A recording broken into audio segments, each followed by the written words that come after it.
Everyone, আসসালামু আলাইকুম। আমরা আগের ক্লাসে বিস্তারিত আলোচনা করছি আমরা কি কি পড়বো না পড়বো। আজকে থেকে আমরা ক্লাসের মূল টপিকে যাব। তোমরা যারা ক্লাসটা করবা অবশ্যই খাতা কলম নিয়ে আসবে এবং নোট করবে, পাশাপাশি প্রত্যেকটা টপিক মনোযোগ সহকারে বোঝার চেষ্টা করবে। তো চলো আমরা প্রথম অংশটুকু যাই। তো আমরা এই চ্যাপ্টারের প্রথম পার্ট যেটা আমাদের 5.1, এই পার্টে আমাদের কি বিন্যাস টপিকটুকু নিয়ে আলোচনা করা হয়। বিন্যাস বা আমাদের সাজানো, যেটাকে আমি নর্মাল লেভেল থাকি।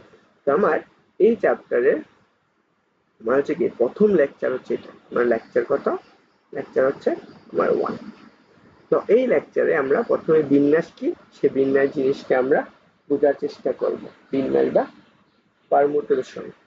ওকে, তাহলে দেখো বিন্যাস কি ক্রম বিবেচনা করে সাজানোর ক্রম, বুঝলো? ক্রমে বিবেচনা করে সাজানোর যে প্রক্রিয়া সেটাকে আমাদের বিন্যাস বলা হয়। তো এটা কি জিনিস? এই যে ক্রম বিবেচনা, আমরা ক্রমটা চলো আমি যদি একটু তোমাকে দেখাই, এই পাশে একটা যে সংখ্যা নেই, 1 2 3 4।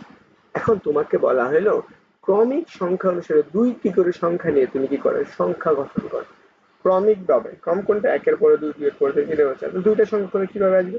যেমন 1 2, তারপরে দুই তিন, তারপরে আসবে 2 3, তারপরে আসবে কত? 3 4, তারপরে দেখো 4 1। তাহলে এইভাবে ক্রম অনুসারে কি তোমাকে সংখ্যা গঠন করতে বলছে। তাহলে এখন আমরা এই সংখ্যাটা কেমনে গঠন করতে পারি সেটা নিয়ে আমার এইটাকে বলা হইতেছে বিন্যাস। এই যে পদ্ধতিটা, এটাকে বলা হয় বিন্যাস। ওকে, বিন্যাস। এছাড়া আমি আরেকটু এক্সাম্পল দিতে পারি। ধরো আমার কাছে এ বি তিনটা বর্ণ আছে। এই তিনটা বর্ণকে তোমার সুন্দর করে দুইটা ভাবে সাজানো লাগে। কিভাবে সাজাবা? যে কোনো দুইটা বিন্যাস আকারে বা ক্রমিক অনুসারে। তাহলে প্রথমে কি এ বি, তারপরে কত আসবে বিসি, তারপরে সি এ। এই অনুসারে তুমি কি করতে পারতেছো? সাজাইতে পারছো। এই যে এটাকে আমাকে বলা হচ্ছে ক্রমিক অনুসারে সাজানো। এই সাজানোর যে পদ্ধতিটা, এটাকে আমাদের বলা হয় আমার কি বিন্যাস। তা আশা করি বুঝতে পারছো বিন্যাস জিনিসটা কি, যে প্রত্যেকটা ক্রম অনুসারে যে সাজানোর যে প্রক্রিয়াটা, সেটাকে আমাদের বলা হয় কি বিন্যাস। আশা করি আজকের লেকচারে এই বিন্যাস টপিকটুকু তুমি বুঝতে পারছো। এর পরবর্তী ভিডিওতে আমরা বিন্যাসের যে টপিকের যে বাকি যে রিলেটেড গুলো আছে সেগুলো আমরা সমাধান করবো। ওকে, এই আজকের ভিডিও এই পর্যন্ত।